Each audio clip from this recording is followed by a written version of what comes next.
La Belgique est-elle en train de sombrer dans la violence? Un projet d'attentat d'extrême droite déjoué pas plus tard qu'hier, le port d'Anvers, plaque tournante de la cocaïne et une tentative d'enlèvement du ministre de la Justice déjoué in extremis. Le procureur fédéral de Belgique mène la lutte contre le crime organisé. Il est avec nous en direct de Bruxelles. Bonsoir, merci beaucoup Frédéric Vandeleu d'être avec nous dans 64 minutes sur TV5 Monde. Plusieurs dossiers, donc commençons par cette opération antiterroriste menée hier en Belgique.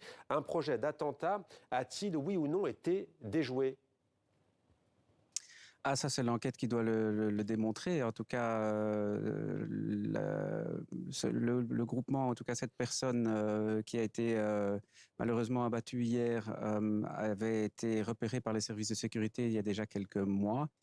Et on avait décidé d'intervenir pour éviter justement qu'il puisse se passer quelque chose et pour surtout essayer de voir quels étaient les projets de cet individu. En tout cas, en voyant tout ce qu'il affichait sur ses réseaux sociaux, c'était assez préoccupant. Qu'est-ce qu'il affichait?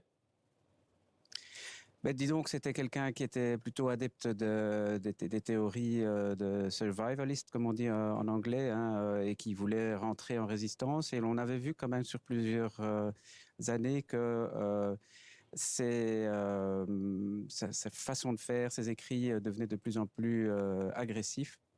Et qu'il y avait aussi toute une problématique de possession d'armes et qu'il était très intéressé par les armes, etc. Donc, il était temps d'intervenir et de voir un peu ce qu'il y avait là derrière, même si c'est un projet assez vague. Nous avons saisi le juge d'instruction quand même d'actes préparatoires, en tout cas pour un acte terroriste. Alors, une dizaine de perquisitions dans 7 localités en Flandre, un décédé, vous l'avez dit, 6 interpellations. Est-ce qu'aujourd'hui, il y a une menace d'un terrorisme d'extrême droite en Belgique, voire au-delà en Europe, selon vous? Ah, tout à fait. Enfin, en tout cas, en Europe et en Belgique, on tient ça à l'œil. Bon, nous avons une série de dossiers ça n'avoisine pas non plus le nombre de dossiers que l'on a eu lors de la période de l'État islamique, mais il sait quelque chose. C'est un phénomène qui doit être tenu à l'œil, d'autant plus que ce sont souvent des gens isolés et qui sont beaucoup plus difficiles à repérer. Il y a eu aussi, il n'y a pas qu'en Belgique, il y a eu quand même pas mal d'interventions en France, même plus en France qu'en Belgique. Au cours de l'année précédente. Hein. Un dernier mot sur cette affaire, monsieur le procureur. Sur les 6 interpellations et cet homme décédé, est-ce qu'il y avait une connexion entre eux, un lien, ou est-ce que c'était des parcours isolés?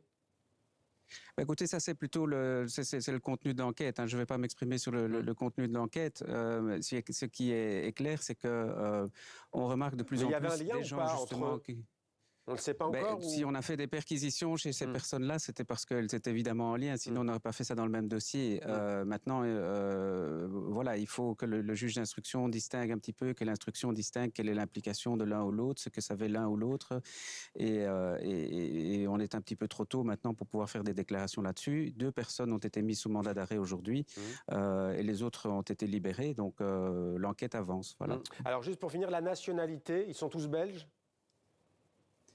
Je pense qu'ils sont tous belges. Oui, là, vous me posez une question. Ils sont tous belges, je crois. Et les armes découvertes, il y avait de quoi faire des attentats à l'explosif, il y avait des armes automatiques? Alors, il y a de tout dans les armes découvertes. Bon, pour le moment, on est en analyse là-dessus. On va pas faire de grandes déclarations.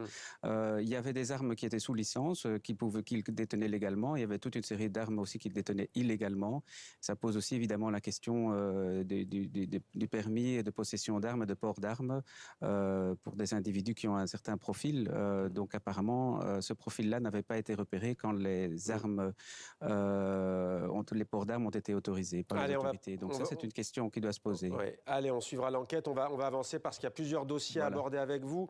On en vient à cette incroyable affaire. Un ministre fédéral, en l'occurrence celui de la Justice, Vincent Van Quickenborne, vient tout juste, on l'apprend, de quitter le lieu sécurisé dans lequel il se trouvait depuis la fin de la semaine dernière. C'est vous-même, d'ailleurs, monsieur le procureur, qui l'avait averti dans sa commune, qu'il avait été la cible d'un projet d'enlèvement. Où en est l'enquête exactement? Qui a voulu l'enlever? Pourquoi ont-ils voulu l'enlever? Alors, pourquoi ont-ils voulu l'enlever? Ça, c'est vraiment l'objet, c'est ce qu'on essaie de trouver. On a réussi à arrêter 4 personnes qu'on considère un peu comme les exécutants. Ces personnes, pour le moment, refusent de parler, refusent même d'être extradées des Pays-Bas, puisque ce sont des 4 Néerlandais, dont une des personnes arrêtées avait quand même un profil assez lourd et déjà connu aussi dans le cadre de la Mocro-Mafia, comme ils appellent ça là-bas. Donc, nous savons aussi que nous sommes dans ce milieu-là. Alors, qui était le commanditaire? Ça, c'est vraiment très compliqué à Mais apparemment, il ne prouver, voulait pas de justement, et à rançon. trouver. Selon les premiers éléments de l'enquête, il ne voulait pas de rançon, ce qui, à première vue, peut paraître déroutant. Il cherchait quoi? À faire libérer peut-être des prisonniers du grand banditisme et de narcotrafiquants? Mais ça, je dois dire que ce n'est pas encore très clair. On a vu qu'ils avaient déjà entamé toute une série de démarches. Qu'est-ce qu'ils voulaient faire vraiment?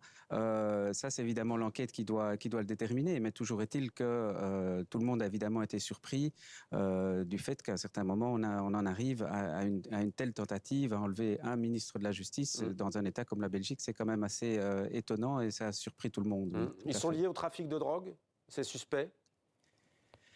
C'est l'hypothèse principale, qui sont liées au trafic de drogue et donc l'enquête en tout cas va dans cette direction-là et ça pose évidemment la question de la violence qui est utilisée par les organisations criminelles, ce que l'on a vu avec le fameux dossier SkyCC, ici, les téléphones cryptés, et le fait que cette violence elle soit très présente chez nous. Il y a eu pas mal d'actes de violence aussi qui ont été commis à Anvers, à Bruxelles et autres, et on en arrive à un monde criminel qui n'est plus dans le monde souterrain, mais essaie quand même de toucher aussi Ouais, les autres étages de la société. Justement, Voilà. monsieur le procureur, salle de torture découverte aux Pays-Bas près de la frontière belge. C'est vous qui le dites, hein, des personnes démembrées, personnes enlevées à Bruxelles et jetées sur le bord de l'autoroute à qui on avait coupé des doigts. Vous dites clairement, vous parlez de situation à la mexicaine et à la colombienne. Oui, alors là, il faut quand même nuancer. Donc, ce que moi je veux dire, c'est que ce qu'on voudrait absolument éviter et ce sont un peu les méthodes de ces cartels colombiens, c'est ce que j'appelais le narcoterrorisme, c'est-à-dire de faire peur. On n'est plus dans les organisations criminelles qui vivent selon le motif pour vivre heureux, vivons cachés. On a des gens vraiment qui osent faire peur, non seulement pour corrompre les personnes dont ils ont besoin dans la chaîne logistique, parce que ça demande une logistique énorme, ce transport de cocaïne, et ils ont besoin d'une série de personnes clés, les dockers des ports, mais aussi des conducteurs de camions, des gens qui ont accès au système informatique, etc., etc. Mais en plus de ça, peut-être pour qu'on les laisse tranquilles et ils essaient de faire peur aux services d'ordre, ici peut-être au ministre de la Justice, à toute la société. Toujours est-il que on n'en est pas à une situation à la colombienne où 20% du territoire n'est pas contrôlé par l'État central. Ça, heureusement, la Belgique n'en est pas là et il faudra encore beaucoup de temps pour que si les organisations criminelles veulent qu'on en arrive là, ben, je pense qu'ils n'y arriveront pas. Est-ce que vous dites aujourd'hui que la Belgique a passé un cap vers ce narcotrafic ? Ben, la Belgique et l'Europe, hein, parce que ici tout rentre ici par le port d'Anvers ou par le port de Rotterdam, accessoirement parfois par le Havre et par Hambourg, qui sont les deux ports de déviation de ces deux grands ports qui sont un petit peu dans les mains de ce qu'on appelle la Mocro-Mafia, hein, cette mafia qui s'est développée d'abord aux Pays-Bas et puis est redescendue un peu sur le port d'Anvers. Mais c'est pas un problème belge, c'est effectivement un problème qui est pour moi européen, d'abord parce que les cartels ont eu les mains libres, surtout depuis la Colombie, après les accords de paix avec les FARC, donc c'est un problème géopolitique, et ont vu dans l'Europe un marché avec une croissance vertigineuse. Si j'en crois par exemple les statistiques de Cienzano, rien que pour les jeunes à Bruxelles par exemple, sur une enquête, ils avaient fait une enquête sur plusieurs centaines de jeunes entre 2013 et 2019, et la consommation de cocaïne avait augmenté de 63%.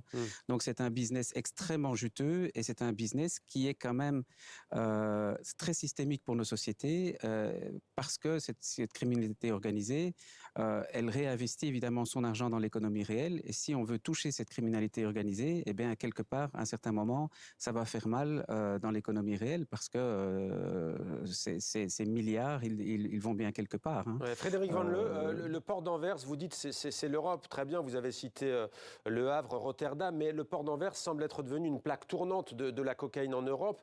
Comment l'expliquez-vous? Alors, vous faites un gros travail, hein, 7,7 tonnes saisies en 2013. 89, c'est plus de 10 fois plus saisi l'an dernier en 2021, mais c'est une goutte d'eau, ça représente 10% de la drogue. Comment expliquer cette situation au port d'Anvers et que faire pour lutter contre ce fléau? Bah, écoutez, c'est un petit peu le. Bon, il y a plusieurs choses. D'abord, il faut expliquer que le port d'Anvers et le port de Rotterdam sont en concurrence pour devenir un des plus grands ports mondiaux. Et donc, il y a des enjeux économiques très importants. Et là se pose toujours évidemment la question qui se pose pour d'autres cas, hein, qui est le côté sécurité et éthique. Donc, si évidemment on investit énormément dans les contrôles, eh bien, ça risque d'attirer un petit peu moins le marché vers l'un ou l'autre Juste, port. monsieur Donc le ça, c'est une procureur, un mot, parce concurrence que les propos, ouais. pardonnez-moi de vous couper, ça sera sans doute la dernière question. On a vu dans le reportage d'ailleurs de notre partenaire France 2 dans lequel vous intervenez, un ancien Oui. grand trafiquant de drogue qui a fait de la prison, qui prend sa voiture et qui déambule dans le port d'Anvers. Vous avez vu ces images. Lui-même dit, regardez, j'arrive, il y a des bateaux qui déchargent et là on peut me remettre, moi je peux corrompre, donner de l'argent à des gens ou autres. Comment peut-on aujourd'hui entrer dans ce port d'Anvers librement? Alors Anvers c'est un port énorme, hein. C'est sur 60 km de long, donc les gens ne s'imaginent pas, mais la Belgique est petite, mais un énorme port, un des plus grands ports mondiaux. Et ce port a grandi de façon un petit peu sauvage, et donc avec des entrées et des sorties partout, un peu comme les autoroutes en Belgique. Il n'y a pas moyen de mettre de péage sur les autoroutes en Belgique, parce que nous avons des entrées et des sorties partout. Donc l'architecture du port devrait être complètement modifiée, et donc les autorités sont occupées à réfléchir par rapport à ça, mais il y a une grande différence par rapport à certains autres ports, dont par exemple le port de Rotterdam, qui a des entrées et des sorties qui sont beaucoup plus facilement contrôlables. Je sais que les autorités y pensent, mais ça demande encore une fois des investissements colossaux que de fermer complètement ce port et de repenser complètement cette architecture, alors que le tonnage qui passe par Anvers, c'est absolument hallucinant. Merci. Hein, donc, Merci beaucoup Frédéric Van Le, procureur fédéral de Belgique. On voit que vous avez beaucoup de dossiers. Et tiens d'ailleurs, juste, est-ce que vous avez peur pour vous? Puisqu'on peut enlever un ministre, a fortiori, pardonnez-moi, mais un procureur fédéral. Oui, mais nous avons des services qui font de la protection. Ça fait un petit temps que je suis sous protection. J'ai quelques collègues qui ont été mis sous protection. Et heureusement, ce sont des gens qui ont une véritable vocation à essayer de protéger la société. Et c'est important d'avancer dans ces enquêtes. Et on a des résultats, ça se voit. Hein. Il faut peut-être pas, on voit peut-être le côté négatif, mais les résultats, c'est plutôt le côté positif. En tout cas, vous êtes sous protection. Merci beaucoup, Frédéric Van Le, d'avoir répondu à nos questions.